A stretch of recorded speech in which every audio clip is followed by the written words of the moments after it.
audio jungle.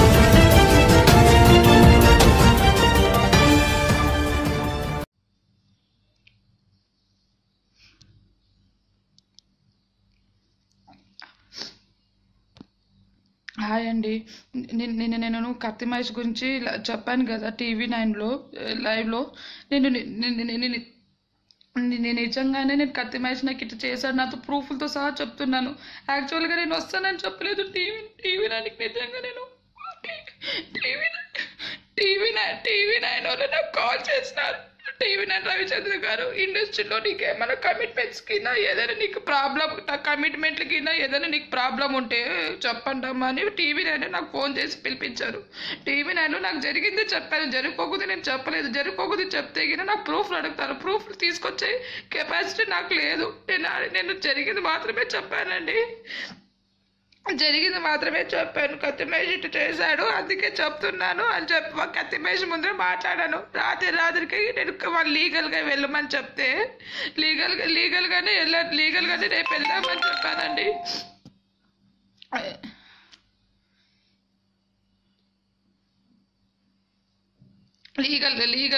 లీగల్గానే వెళ్ళమని చెప్పానండి. లీగల్గానే ఈరోజు నేను వెళ్ళేసరికి రాత్రి మహా న్యూస్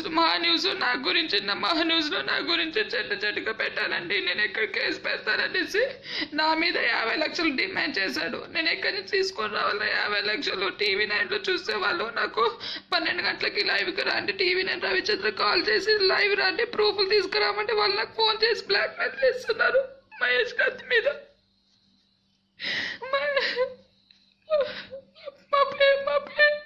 మా పేరెంట్స్ కూడా సపోర్ట్ లేదు నాకు ఇప్పుడు. నేను అసలు టీవీ 9కి వస్తానని నిజంగా చెప్పలేదండి. వాళ్ళే నన్ను పిలిపించారు. పిలిపించింది ఉన్నదే చెప్పాను, నేను ఉన్నది మాత్రమే చెప్పాను. నేను లేకోకుండా నేను చెప్పలేదు అసలు. జరుపుకోకుండా దానికి చెప్పి నేను ఏం చేయాలి? సినిమా ఫీల్డ్ గురించి, కాస్టింగ్ కోచ్ గురించి మాట్లాడమన్నారు. కాస్టింగ్ కోచ్ గురించి కరెక్ట్గానే మాట్లాడినా. మహేష్ కత్తిది కూడా చెప్పాను. మహేష్ కత్తికి టీవీ 9కి ఎంత సపోర్ట్, మహేష్ కత్తికి టీవీ 9కి ఎంత సపోర్ట్ ఉందో నిజంగా నాకు తెలీదు. వాళ్ళు నన్ను ఫుల్ బ్లాక్మెయిల్ చేస్తున్నారు. నేను చెప్పాను టీవీ 9కి నేను రాను, నేను లీగల్గా వెళ్తాను. మహేష్ కత్తి ఇట్లా నాకు 50 lakhs డిమాండ్ చేస్తున్నాడు, కేసు పెడతానని చెప్తే అని అన్ని ఛానల్కి ఇచ్చాడంట. నేను అసలు నేను చెప్పాను సార్ టీవీ 9కి రానని. ఇప్పుడు టీవీ 9 ఫోన్ చేసి నాకు బెదిరిస్తున్నారు. ఏం ప్రూఫ్లు ఉన్నాయి చెప్పు, నీ చూపిస్తాను. నువ్వు మాట్లాడినంటే నాతో ప్రూఫ్లు ఉన్నాయి, నేను మీకు ఇవ్వను. ప్రూఫ్లున్నా నేను తీసుకొని పోలీస్ కంప్లైంట్ ఇస్తా అని చెప్పానండి. పోలీస్ కంప్లైంట్ ఇచ్చిన తర్వాతే నేను టీవీ 9లో పెడతానని చెప్పాను. ఇప్పుడు ఏమో ఇట్లా మాట్లాడుతున్నారు. నేను ఎక్కడి నుంచి తీసుకొని రావాలా 50 లక్షలు? టీవీ 9 వాళ్ళు చేసేది అట్లా చేస్తున్నారు.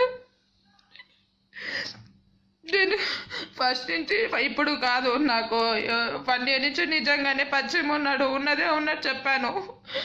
అట్లా ఇప్పుడు టీవీ 9 అసలు వాళ్ళు కాస్టింగ్ వచ్చంటే ఇండస్ట్రీకి నెగిటివ్గా ఎట్లా చెప్పాలి? జరిగింది చెప్పాను నేను, జరుపుకోకుండా ఎట్లా చెప్పాలా? ఇండస్ట్రీని కూడా నేను ఎందుకు బ్యాడ్ చేయాలి అసలు? వాడు మహేష్ కత్తి టీవీ 9 దగ్గర నుంచి ఫోన్లు చేపించి బెదిరిస్తున్నాడు. నేను ఏం చేశానండి? తప్ప కత్తి మహేష్ ఇట్లా చేశాడని నాతో ప్రూఫ్ ఉంది. నన్ను ఇంటికి పంపించాడు, ఇంటి అడ్రస్ పంపి వాడే ఒప్పుకున్నాడు లైవ్లో. ఇప్పుడు ఏం చేయలేము, నాకేం అసలు అర్థం కావట్లేదు.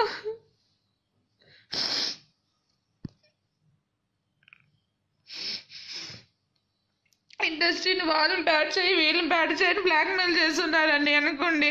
వాళ్ళ గురించి బ్యాడ్గా చెప్పండి, వీళ్ళ గురించి బ్యాడ్గా చెప్పండి అని ఎలా చెప్పాలి? నేను బ్యాడ్గా వాళ్ళ గురించి నాకు తెలియకోకుండా, వాళ్ళు నాకేం చేయకోకుండా సినిమా వాళ్ళు, నేను ఎలా బ్యాడ్గా చెప్పాలో? నాకు జరిగిందే చెప్పి నాకు కత్తి మహేష్ ఇట్లా చేసినాడు అందుకే నేను లైవ్లో చెప్తున్నాను. అంటే రాత్రికి మహా న్యూస్లోను ఆల్రెడీ నాకు మహా న్యూస్ వాళ్ళు నన్ను మన లైవ్లో మాట్లాడినందుకు ఫోన్లో మహా న్యూస్ ఛానల్ వాళ్ళు నన్ను నిజంగానే కొట్టారండి. అపోలో నేను ఆల్రెడీ కేసు కూడా పెట్టినా. ఇక్కడ అపోలో పోయినట్టు కూడా సర్టిఫికేట్ ఉంది. నేను నాతో వాళ్ళు అంటే చేస్తున్నారు. పోలీస్ కంప్లైంట్ ఇస్తామని ఈరోజు వెళ్దాం అనుకుంటుంటే TV9లో అప్పుడే మాట్లాడి చెప్తున్నాడు, నేను అమ్మాయి 50 లక్షలు ఇవ్వాలని ఎక్కడి నుంచి తీసుకొస్తాను, నేను నార్మల్ అమ్మాయినా 50 లక్షలు TV9 నుంచి ప్రూఫ్లు తీసుకొని రావచ్చని. లీగల్గా వెళ్ళాలి, ప్రూఫ్లు చూపించకపోతే లీగల్గా వద్దు అంటున్నారు. ప్రూఫ్లు నేను ఎట్లా చూపించాలి TV9కి? నేను వాళ్ళు చాలా బలవంతం చేస్తున్నారు TV9 వాళ్ళు. ఏం చేయాలి నాకు అసలు ఏం అర్థం కావట్లే.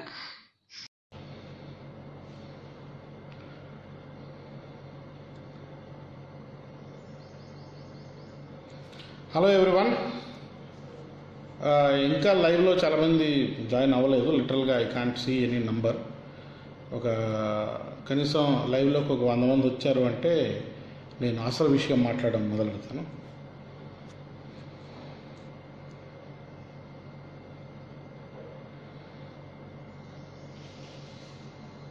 Yeah, 60 people have joined. Yeah. నిన్న ఒక టెలివిజన్ ఛానల్లో ఒక అమ్మాయి కూర్చొని, సునీత అనే అమ్మాయి, నేను లేని సమయం చూసి నా మీద కొన్ని అక్యూజేషన్స్ చేసింది. ఫైన్, నేను మళ్ళీ వచ్చాను, వాటికి సమాధానాలు చెప్పాను. కానీ ఆ తర్వాత నాకు అనిపించింది ఏంటంటే అసలు ఎందుకు చేయాల్సి వచ్చింది ఈ అమ్మాయికి? ఎందుకంటే there is no solid reason why she had to do that. అసలు జరిగింది దాన్ని ఇంత ఫ్యాబ్రికేటెడ్గా చెప్పడం, అసలు అన్రిలేటెడ్గా చెప్పడం, ఆ అమ్మాయి చెబుతున్న దాంట్లో ఎక్కడ లాజిక్ లేకపోవడము, ఇవన్నీ కూడా నాకు షాక్ని కలిగించలేదు. కానీ ఆ అమ్మాయి ఎప్పుడైతే చెప్పిందో నేను సైరా ఆఫీస్ నుంచి వచ్చాను, వాకాడ అప్పారావు చాలా గొప్పోడు, మహేష్ కత్తియే నా మీద రేప్ అటెంప్ట్ చేశాడు అంటే అప్పుడు నాకు వచ్చిన డౌట్. గత 4-5 రోజులుగా వాకాడ అప్పారావు గురించి ఇన్ని అక్యూజేషన్లు జరుగుతూ ఉంటే సైరా ఆఫీసు నిన్న మధ్యాహ్నం పైన వరకు అసలు ఏమాత్రం అతని మీద యాక్షన్ తీసుకోలేదు. అతను ఈ అమ్మాయి మార్నింగ్ కలిసి అతనితో బ్రీఫింగ్ చేయించుకొని ఇక్కడికి వచ్చి లైవ్లో ఉన్నామా లేదా అని పలుమార్లు చెక్ చేసుకొని నా మీద అక్యూజేషన్ చేసేసి వెళ్ళిపోతుంది. నేను అక్కడే అన్నాను, ఓకే నిజంగా నీ దగ్గర ఆధారాలు ఉన్నాయా? లేదు, ఆధారాలు లేకపోయినా పర్లేదు, నా మీద అంటున్నావు కదా అటెంప్ట్ రేపు, దట్స్ అ సీరియస్ అక్యూజేషన్, పద వెళ్దాం పోలీసుల దగ్గర రిపోర్ట్ చేద్దామని నేను కూడా ముందు చెప్పాను. కానీ ఇంతవరకు ఆ అమ్మాయి అయితే పోలీసుల దగ్గరకు వెళ్ళలేదు. రేపు నేను 8 కోర్టులు ఓపెన్ చేస్తున్నాయి, డెఫమేషన్ వేస్తున్నాను 50 లక్షలకి. దీంట్లో నాకున్న ఒకే ఒక ధర్మ సందేహం ఏంటంటే సైరా ఆఫీస్లో ఉన్న వాకాడ అప్పారావు లేదు సైరా ఆఫీసే కొణిదెల ప్రొడక్షన్స్, వీళ్ళది దీంట్లో ఎంత భాగం ఉంది అనేది నాకు ఇంతవరకు అయితే అర్థం కావట్లేదు. కేవలం వాకాడ అప్పారావుని నన్ను డిఫేమ్ చేయాల్సిన మోటివ్ అయితే అతనికి లేదు. ఇలాంటి ఒక అమ్మాయిని నాతో ఏదో దూరపు పరిచయం ఉన్నటువంటి ఒక అమ్మాయిని పట్టుకొని ఆ అమ్మాయిని అతని డిఫెన్స్కి నా డిఫమేషన్కి పంపించాడు అంటే ఎంత ప్లానింగ్ ఉంటుందో అనేది అందరూ అర్థం చేసుకోవాల్సిన విషయం. దీంట్లో కొణిదెల ప్రొడక్షన్ ఇన్వాల్వ్మెంట్ ఉందా లేదా అనేది ఒక పెద్ద ప్రశ్న. నేను పవన్ కళ్యాణ్ గురించి ఎన్ని రోజులు ఫైట్ చేశానో అందరికీ తెలిసిన విషయం. ఈ మధ్య ఈ చర్చల్లో కూడా మొత్తం స్టార్లు అందరి గురించి, మెగాస్టార్ గురించి, పవర్ స్టార్ గురించి, మెగా పవర్ స్టార్ గురించి, సూపర్ స్టార్ గురించి, వీళ్ళందరి గురించి మాట్లాడుతున్న ఏకైక వ్యక్తిని నేను. నన్ను డిఫేమ్ చేయడానికి లేదు నా నోరు మూయించడానికి ఇలాంటి కుత్సితమైనటువంటి ఆలోచనలు ఫిల్మ్ ఇండస్ట్రీ వాళ్ళు చేయాలా అనేది ఒకటి విషయం. ఏంటంటే నేను మాట్లాడుతున్న దాంట్లో తప్పు ఉంటే దాన్ని ఖండించవచ్చు, లేకపోతే వ్యతిరేకించవచ్చు, ఇదంతా బాగానే ఉంటుంది. ఇండస్ట్రీలో జరుగుతున్న సమస్యల గురించి నేను మాట్లాడుతున్నా, స్త్రీలకు జరిగిన అన్యాయం గురించి నేను మాట్లాడుతున్నా. దాన్ని ఒప్పుకొని కరెక్ట్ చేసుకోవాల్సిన మనుషులు ఎవరైతే సోకాల్డ్ పెద్ద మనుషులు ఉన్నారో వాళ్ళు కరెక్ట్ చేసుకోకుండా ఎవడైతే వీటి గురించి మాట్లాడుతున్నాడో వాడి నోరు మూయించడానికి వీళ్ళు ప్రయత్నిస్తున్నారు. అంటే ఏ యాటిట్యూడ్లో ఉన్నారు, ఎవరు ఇండస్ట్రీకి హాని చేస్తున్నారు అనేది అందరూ అర్థం చేసుకోవాల్సిన విషయం. ఎలాగో నేను ఆల్రెడీ లాయర్తో మాట్లాడడం జరిగింది. 50 లక్షలు డెఫమేషన్ వేయాలంటే సరే 5 లక్షలు కావాలి, 10% కోర్టులో కట్టాలి అన్నాడు. Now I'm essentially trying to get that money. ఎందుకంటే నా పేరు నేను క్లియర్ చేసుకోవాలి. And also it can be done that easily. ఇప్పటి వరకు ఎవరెవరైతే మహిళలు పేర్లు చెబుతున్నారో వాళ్ళని చాలా సహానుభూతిగాను చూసినటువంటి వ్యక్తిని, వాళ్ళ కేసుని ఖచ్చితంగా క్యాష్ ప్రకారం తీసుకెళ్లాలని ఇండస్ట్రీ రెస్పాండ్ అవ్వాలని నేను అనుకుంటూ ఉంటే ఇప్పుడు now they are only diluting this entire thing by bringing this girl on to the board. ఇలాగే ఫాల్స్ అక్యూజేషన్స్ ఎన్ని ఉంటాయి అనే ఆలోచన మళ్ళీ ఇప్పుడు జనాలకు రాదా? ఎవరి దగ్గర ఏం ఆధారాలు ఉన్నాయో అవి చట్టానికి నిలబడతాయా లేదా అనే ప్రశ్నలు నేను మొదటి నుంచి అంటున్నాను. ఎప్పుడైతే శ్రీరెడ్డి శేఖర్ కమ్ముల గురించి మాట్లాడిందో నేను ఖచ్చితంగా చెప్పాను, this is not done. So you can't simply accuse people of things. ఆధారాలు ఉన్నాయా, లేకపోతే కనీసం ప్రూవబుల్ ఆధారాలు కాకపోయినా కూడా అక్యూజ్ చేయగలిగే ఆధారాలు అన్నా ఉన్నాయా లేవా అనేది అందరూ చూసుకోవాల్సిన విషయం. నిజంగా క్యాష్ గైడ్ లైన్స్ని వీళ్ళకి తెలియకుండా ఇష్టం వచ్చినట్లు అక్యూజేషన్లు ఆరోపణలు చేసేస్తామంటే కుదరదు. అందుకనే now this is only going to be a defeatist purpose. I'm going for a defamation. ఆ అమ్మాయికి she is going to be in a serious trouble. లీగల్గా ప్రొసీడ్ అవుతున్నాను. మా లాయర్ చాలా స్ట్రిక్ట్గా చెప్పాడు, టెలివిజన్ వాటి డిబేట్లకు వెళ్ళకండి, మీరు ఒక స్టేట్మెంట్ ఇచ్చేయండి, ఆ అమ్మాయికి నోటీస్ ఇచ్చిన తర్వాత ఆ నోటీస్ని పట్టుకుని మీడియాకి ఇవ్వండి అనేవి నా లాయర్ నుంచి వచ్చిన instructions. But like I simply wanted to tell people that this is what is happening. ఎవడైనా మాట్లాడితే వాడిని డిఫేమ్ చేయడము, వాడిని నోరు మూయించడమే పందా అయితే you are going to learn your lessons. Telugu film industry బాగా అర్థం చేసుకోవాల్సిన విషయం ఏంటంటే, మీరు నోరు మూయించే ప్రయత్నాలు ఎలాగ చేస్తూ ఉంటే నాలాంటి వాళ్ళు నోరు తెరుస్తూనే ఉంటారు. ఈ విషయం I have nothing to lose. మీరు ఏమనుకుంటున్నారు? Like I'm a person who knows law better than you guys do. మీరు చేసే ఈ పిల్లి బిత్తిరి వేషాలకు భయపడే మనిషిని నేను కాను. అండ్ ఆడ మెగాస్టార్ అయినా సరే, పవర్ స్టార్ అయినా సరే, మెగా పవర్ స్టార్ అయినా సరే, ఎవడు భయపడడానికి ఇక్కడ లేడు. ఆ విషయం మీరు గుర్తించాలి. And everybody will be taken to task. నాలాంటోడి నోరు మూయించాలనే ప్రయత్నం మీరు ఎంత దిగజారి చేస్తే ఉన్న మీ పెద్దరికాలన్నీ పోతాయి. అసలు పెద్దరికాలు లేవు, అది సమస్య. అసలు ఇంత సమస్య జరుగుతుంటే స్పందించిన వాళ్ళు నా నోరు మూయించడానికి మాత్రం కాన్స్పిరసీ చేస్తారా మీరు?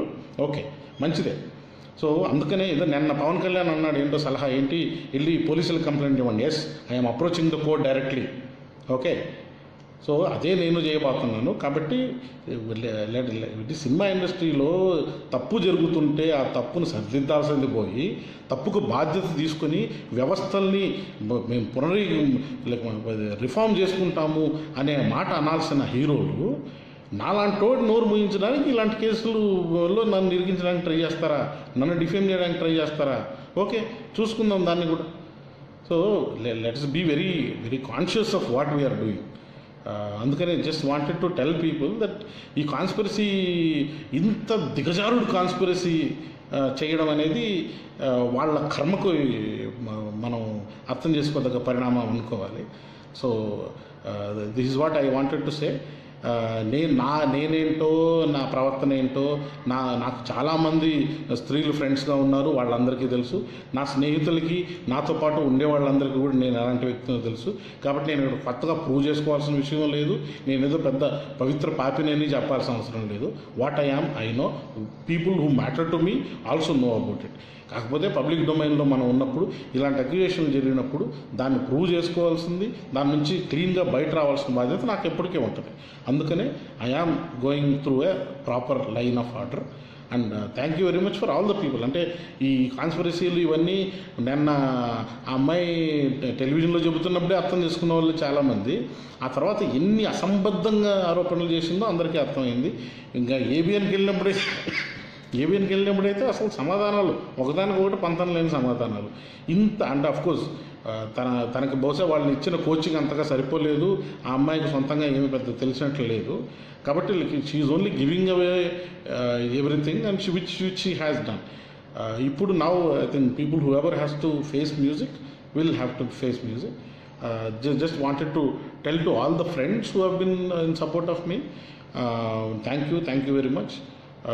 And also people who are trolling me, who are against me, ఈ పవన్ కళ్యాణ్ ఫ్యాన్స్, వీళ్ళందరికీ నేను ఒకటే చెప్పేది, సూన్ మీ అందరికీ సమాధానాలు వస్తాయి. వెయిట్ చేయండి, 1-2 రోజులు మాత్రమే, అంతకన్నా ఎక్కువ వెయిట్ చేయాల్సిన అవసరం లేదు. ఇప్పటి వరకు నేను ఒకటే చెబుతూ వచ్చాను, నన్ను అనవసరంగా కెలుక్కోకండి. ఇప్పుడు మళ్ళీ కెలుక్కున్నారు. నా వ్యక్తిగత ఇంటిగ్రిటీ వరకు మీరు వచ్చారు. ఇక I will not be sparing anyone. So please wait for some more days, couple of days, 2-3 రోజులు మాత్రమే వెయిట్ చేయండి. మీకు తగ్గ సమాధానాలు, మీ బతుకుల గురించి కూడా వ్యవహారాలు అన్నీ కూడా బయటకు వస్తాయి. Thank you very much.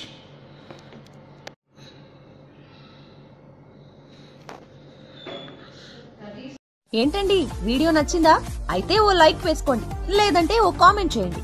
ఎప్పటికప్పుడు మా వీడియోస్ చూడాలంటే సబ్స్క్రైబ్ చేసుకోండి.